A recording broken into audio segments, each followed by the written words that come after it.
तबरेज़ राना कहीं उनका तारुफ होता, अगर वो उनकी ज़िंदगी में शायरी शुरू कर दिए होते तो शायद हमें इस बात को समझने में आसानी होती। नहीं, इसमें फिर बहुत से नुक्स दूसरी तरीके से निकाले जाते। एक ये निकाला जाता कि वालिद साहब लिख के दे रहे हैं, हाँ, फिर इस बात को यूं कहा जाता। दूसरी चीज फलां के बेटे आ गए, उनके वो आ गए, उनके वो आ गए। तो अगर अपन लाइटर नोट अपन कहना चाहें, शाना बशाना लोगों को लाना पड़ा, मुनव्वर राना साहब को जरूरत नहीं थी। किसी को घर मिला हिस्से में, वाह वाह वाह, किसी को घर मिला हिस्से में, या कोई दुआ आई, मैं घर में सबसे छोटा था मेरे हिस्से में, वाह वाह। धंसती हुई कब्रों की तरफ देख लिया था, माँ बाप के चेहरों की तरफ देख लिया। वाह, दौलत से मोहब्बत तो नहीं थी, लेकिन बच्चों ने खिलौनों की तरफ देख लिया। वाह वाह वाह। इसमें आपको मुशायरों का क्या मुस्तकबिल लगता है? बड़ी सियासत हो गई है अशायरों में।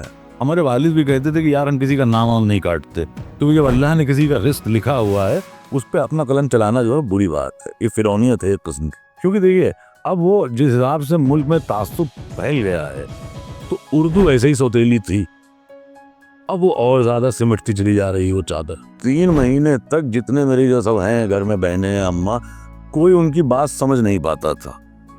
तो मैं थोड़ी देर के लिए भी आंखों से ओझल हुआ तो उन्होंने फौरन लिख के दिया।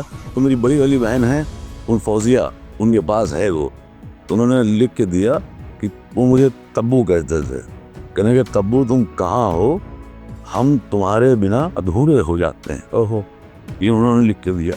तो हमने कहा अच्छा पापा ये बताइए आप रिक्शे से क्यों निकले? कहने लगे यार अगर हम गाड़ी से निकलते तो हमसे एक्सीडेंट हो जाता, हम इतना तुम्हारे बारे में सोच रहे थे कि तुम कहाँ चले गए। तो उन्होंने तो हमको अपनी गजल का शेर सुनाया था, गौतम की तरह घर से निकल कर नहीं जाते, हम रात में छुप कर कहीं बाहर नहीं जाते। तो उसमें शेर था, उस वक्त भी अक्सर हम तुझे ढूंढने निकले, जिस धूप में मजदूर भी छत पर नहीं जाते। वाह वाह, हर बार अकेले ही सहा करते हैं राना, हम साथ मिल लेकर कहीं लश्कर नहीं जाते। वो बॉम्बे एयरपोर्ट पे उनके हैंड बैगेज में दाढ़ी बनाने वाली वो ब्लेड निकल आया और रोक लिया। तो राना साहब कहने लगे यार जाने दो, मैं 61 बरस उनकी उम्र थी। कहने यार मैं 61 बरस का आदमी लंगड़ा, मैं कहाँ इससे हाईजैक कर लूंगा? तो हाईजैक होने वालों की लानत है, दाढ़ी वाले ब्लेड से हो जाए। और बड़ी देर बहस चलती रही और बिल्कुल वो राना साहब झुंझला गए। कहने लगे कितना जुल्म करोगे मेरी कौम पे, दाढ़ी भी नहीं रखने देते हो, ब्लेड भी नहीं रखने देते। मुनव्वर राना साहब जो है बहुत आजाद आदमी थे।